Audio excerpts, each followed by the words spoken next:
Bismillahirrahmanirrahim. Assalamualaikum warahmatullahi wabarakatuh. Alhamdulillahi rabbil alamin. Wassalatu wassalamu ala nabiyyina Muhammadin wa ala alihi wa ashabihi wa man tabi'ahum bi ihsanin ila yaumiddin wa ba'du.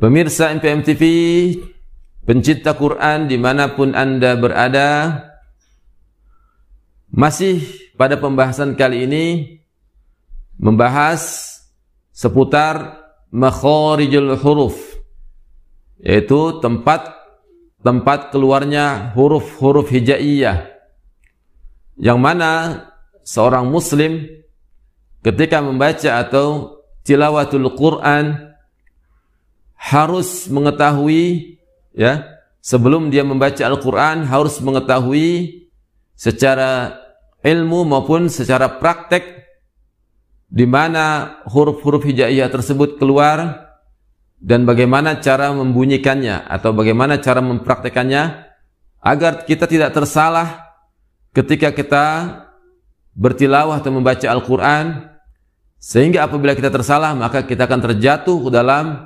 kesalahan yang fatal, kesalahan yang jali, kesalahan yang besar yang akan merubah makna dari kata atau ayat di Al-Quran yang kita baca tersebut.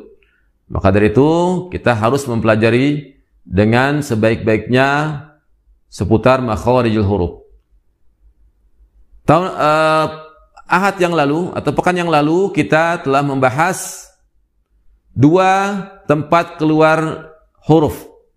Yang pertama pangkal lidah yang paling belakang, ya, yang terdapat huruf qaf dan juga terdapat huruf kaf. Perbedaan sedikit dengan huruf qaf dan kaf. Untuk huruf qaf yang paling belakang kita keluarkan huruf tersebut, sedangkan huruf kaf agak maju sedikit dan sifatnya pun berbeda. Kemudian yang ketiga adalah yang keluar dari lidah bagian tengah pada posisi langit-langit bagian atas.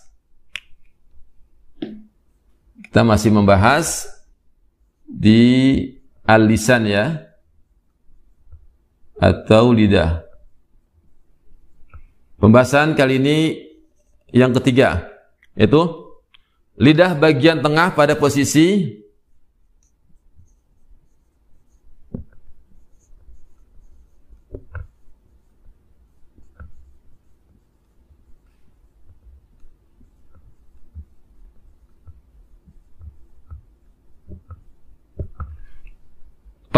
langit-langit bagian atas.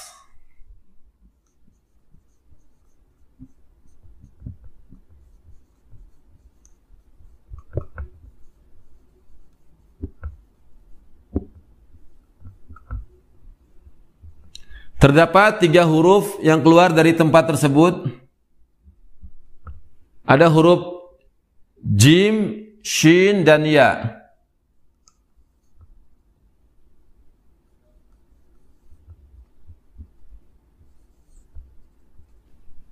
Ya, lidah yang paling tengah kita tempelkan ke langit-langit yang tengah pula di bagian atas, sehingga lidah yang tengah tersebut menempel ke bagian atas langit-langit kita, langit-langit mulut kita.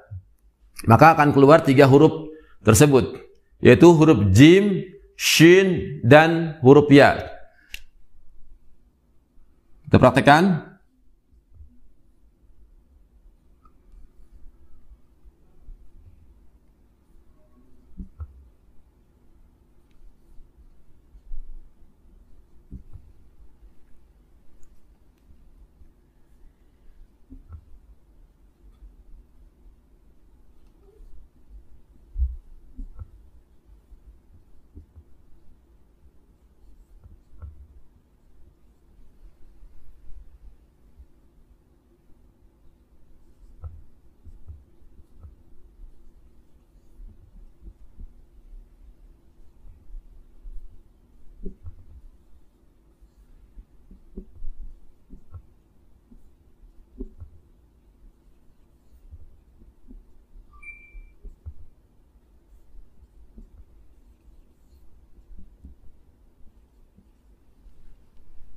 Kemudian setelah huruf ya.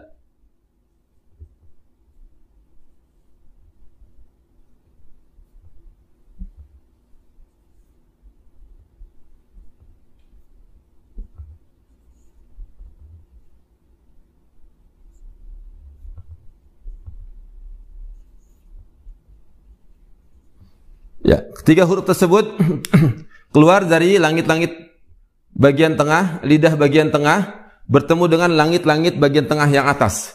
Mari kita sama-sama mempraktekannya agar tepat mengucapkan huruf-huruf tersebut. Yang pertama ada huruf jim. Aj. Huruf jim. Aj. Ajja. Aji.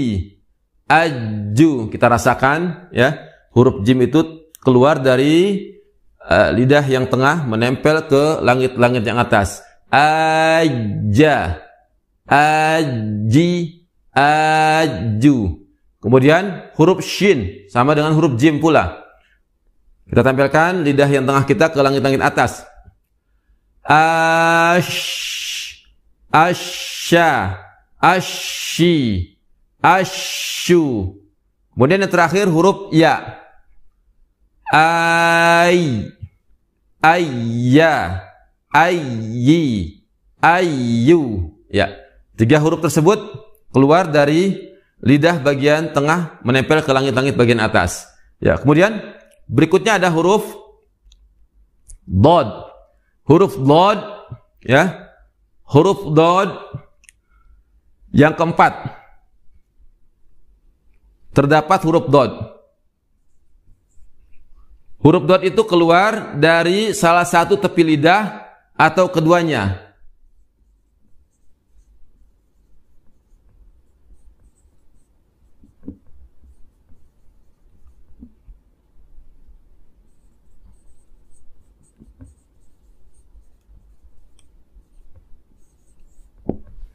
Ya. Menempel dengan gigi geraham.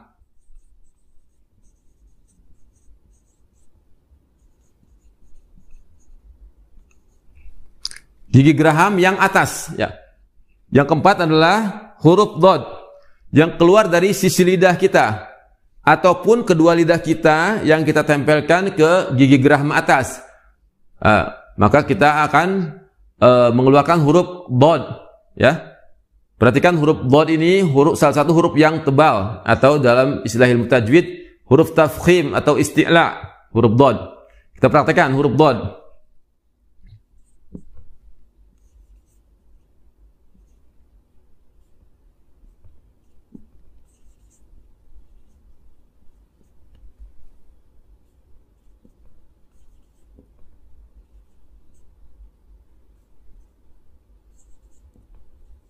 Ya.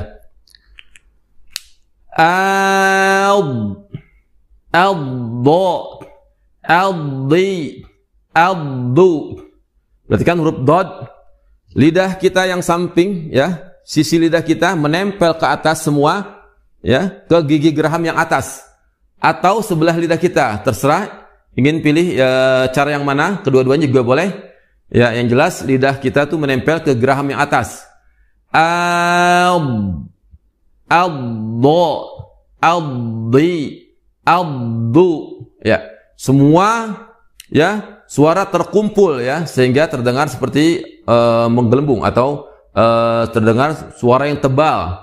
Nah, itulah salah satu sifat huruf dod ya. Ya. Insyaallah kita akan membahas mengenai sifat-sifat huruf secara mendetail ya. Pada pembahasan kali ini dan sebelumnya kita masih membahas huruf-huruf yang keluar dari al-lisan atau lidah. Ya, kita sudah sampai pembahasan yang keempat yaitu huruf dod. Ya, yang mana huruf dod ya, salah satu huruf yang keluar dari lidah bagian tengah. Ya, lidah bagian sisi lidah ya. Kedua-duanya kita tempelkan ke geraham yang atas sehingga menyebabkan suara terdengar seperti membesar atau suara tebal. Addo, addi, addu. Demikian pembahasan kali ini, semoga bisa dipahami. Insyaallah taala jika kita berlatih terus mempelajari makharijul huruf dan terus mengulang-ulang, ya, insyaallah kita akan mahir dapat mengucapkan huruf-huruf tersebut sesuai dengan tempatnya. Semoga Allah memudahkan kita untuk dapat membaca Al-Quran dengan baik dan benar sesuai dengan ilmu tajwid. Subhanakallahumma wa bihamdika asyhadu an la ilaha illa anta astaghfiruka wa atubu ilaik. Wassalamu alaikum warahmatullahi wabarakatuh.